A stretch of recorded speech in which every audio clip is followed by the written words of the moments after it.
Coralie Goumard, vigneronne au domaine Galévan à Courthézon dans le Vaucluse sur les appellations Côtes-du-Rhône, Côtes-du-Rhône Village et Châteauneuf-du-Pape. Je travaille sur une propriété familiale, je suis revenue sur le domaine en 1996, aujourd'hui j'ai 55 ans. Après des études en sciences économie, j'ai intégré en adulte, parce que j'avais plus l'âge d'être étudiante, un BTS Vitier Enau.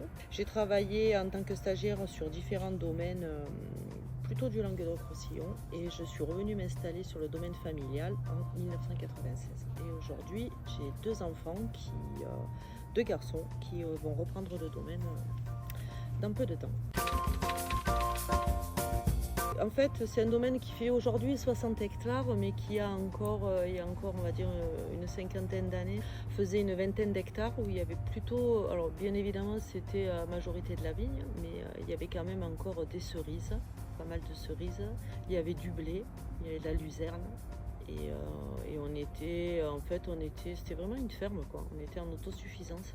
À part acheter le pain, je crois qu'on n'avait pas de vache, voilà, c'est tout.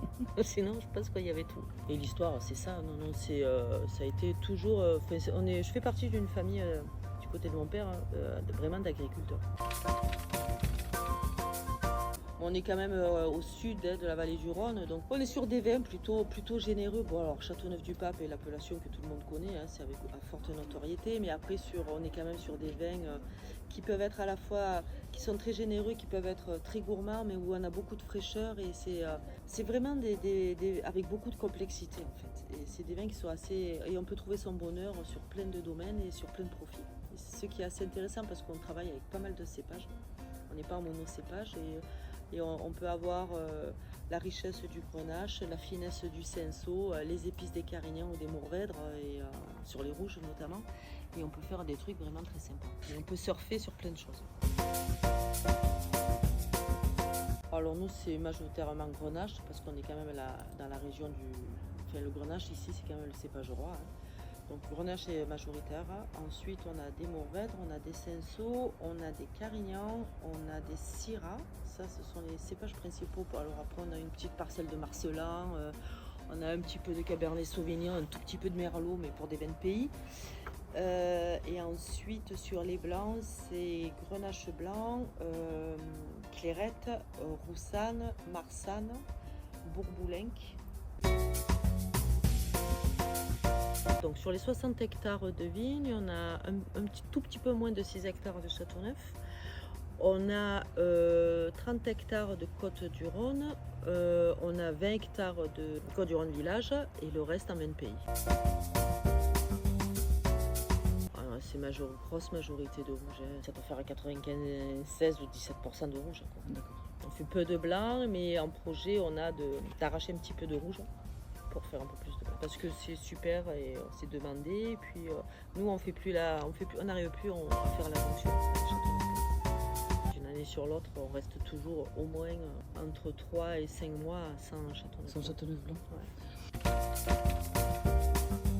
Moi, en fait, moi, je suis fille unique, j'ai ni frère ni sœur. Mes parents m'ont jamais mis une pression quelconque pour reprendre le domaine. Donc, en fait, je suis partie sur Montpellier, j'ai habité 5-6 ans sur Montpellier, où j'ai fait des études tout à fait générales. La nature, ouais, ça me manquait. Et en fait, c'est là que je me suis rendu compte que ouais, j'ai eu besoin d'y retourner. Ouais, mais vraiment, quoi. Après, du coup, j'ai bifurqué, je fais une formation à ce moment-là. Pour pouvoir, pour avoir un minimum de formation et pour pouvoir m'installer en tant que jeune agriculteur aussi. Parce que comme j'avais aucun diplôme à la base en lien avec l'agriculture, je ne pouvais pas prétendre à une installation en tant que jeune agriculteur, même si je m'installais sur l'exploitation de mes parents. Adolescente, je faisais les vendanges. Alors bien évidemment, je faisais les vendanges le mercredi ou le samedi parce que j'étais à l'école. Mais après, j'ai toujours aidé mon père à la cave. Voilà. Qu'est-ce que je préfère dans mon travail? Alors moi, ce que j'aime dans mon travail, c'est...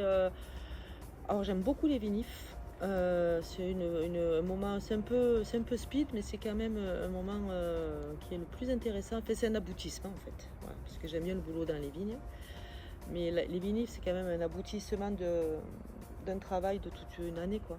Et après, ce que j'aime bien, c'est tout ce qui est assemblage aussi. Occuper des assemblages, un peu goûter tout et voir ce qu'on peut faire avec les différentes cuves, les différentes barriques et les différents tout. L'administratif. Toute la partie, en plus, bon, c'est de l'alcool, donc forcément, on a les douanes, on a les fraudes. Bon, je pense que je suis pas la seule. En bio, et depuis super longtemps. Mon grand-père était en bio. Pour lui, il était pas en bio, il était normal. Il n'y a jamais eu de produits chimiques dans les vignes. Jamais. Ni mon grand-père, mon arrière-grand-père encore moins parce que ça n'existait pas à l'époque. Et mon père, du plus loin que je me souvienne, parce qu'en fait, il y a passé un moment, on en parlait quand même de tout ça et on parlait souvent, ils en parlaient, mais du point de vue pour le consommateur. Et mon père, avec son franc-parler, depuis du plus loin, je ne vais pas employer les termes qu'il employait, mais il disait, il nous gonfle avec les consommateurs. Il dit, mais les premiers qui sommes qui sommes victimes, entre guillemets, c'est les personnes qui les passent, c'est-à-dire c'est nous et c'est les personnes qui bossent pour nous. Donc hors de question qu'on utilise ces trucs-là. Ouais, je pense la passion. Ça suffit, je crois. Je pense que ça suffit, la passion. Il faut pas faire les choses machinalement, quoi. Mon vin préféré, ça va des... Alors moi, en fait, c'est un peu comme quand les clients au caveau, quand ils goûtent l'ensemble de la gamme, ils me demandent quel est mon vin préféré de la gamme, de mes vins. Et ce que je leur réponds, je leur réponds, bon, ça va dépendre de la saison, bien évidemment, mais ça va surtout dépendre de avec qui j'ouvre la bouteille. Et que je ne vais pas forcément apprécier les mêmes profils ou les mêmes vins selon avec qui je suis. Parce que si je suis avec des copines qu'on fait un apéro pour faire un apéro, je ne vais pas ouvrir les mêmes bouteilles que si je l'ouvre avec mon amoureux. On a manqué un petit peu d'eau là au début du printemps, même cet hiver. Après, finalement, il a un petit peu plu, ça nous a fait du bien, honnêtement, ça en avait besoin. Il y a une très jolie récolte pour l'instant. Je dis bien pour l'instant parce que des fois on a des surprises météorologiques juste avant les vendanges. Mais que ça soit en termes qualitatifs et quantitatifs, pour l'instant c'est très très bien. Moi j'aimerais bien qu'il refasse une toute petite pluie mais avec un petit mistral derrière. Juste qu'il y ait de l'eau dans les sols mais pas de l'humidité sur les grappes. Bon, il n'est pas exclu qu'on commence à ramasser des raisins la semaine prochaine, surtout des blancs. Ce sera début septembre. Ouais, on avance, les vendanges avancent quand même, c'est toujours un tout petit peu plus tôt. Bon, alors après, effectivement, pour faire des blancs et des rosés, on va toujours ramasser un petit peu plus tôt, mais je trouve que quand même, avant, on était plutôt aux alentours du 10-12, maintenant, on est plutôt à les 4-5, quoi. Donc ça fait 8 jours, 8-10 jours, quoi, d'avance, 8 jours. C'est beaucoup, 8 jours, 10 ans, quand même. Après, nous, ici, quand même, alors, c'est quand même un petit peu... En termes de température, bon là c'est un peu extrême cette semaine, mais en termes de température, j'ai pas l'impression qu'on est vraiment beaucoup plus chaud qu'avant. Et par contre, on a chaud mais beaucoup plus longtemps. C'est sur la durée. Ouais. C'est sur la durée. Et après, c'est un peu le manque d'eau ou des choses un peu plus irrégulières qu'avant. Ça voilà, ça je le trouve. Il y a beaucoup de vieilles vignes, donc on n'a jamais eu de gros rendements. Tu vois, les baisses de rendement. Après, peut-être sur quelqu'un qui a plutôt des vignes, une moyenne d'âge de vignes qui ont 15-20 ans, eux, peut-être ils voient, des vignes plus productives, tu vois. Eux, peut-être ils voient plus.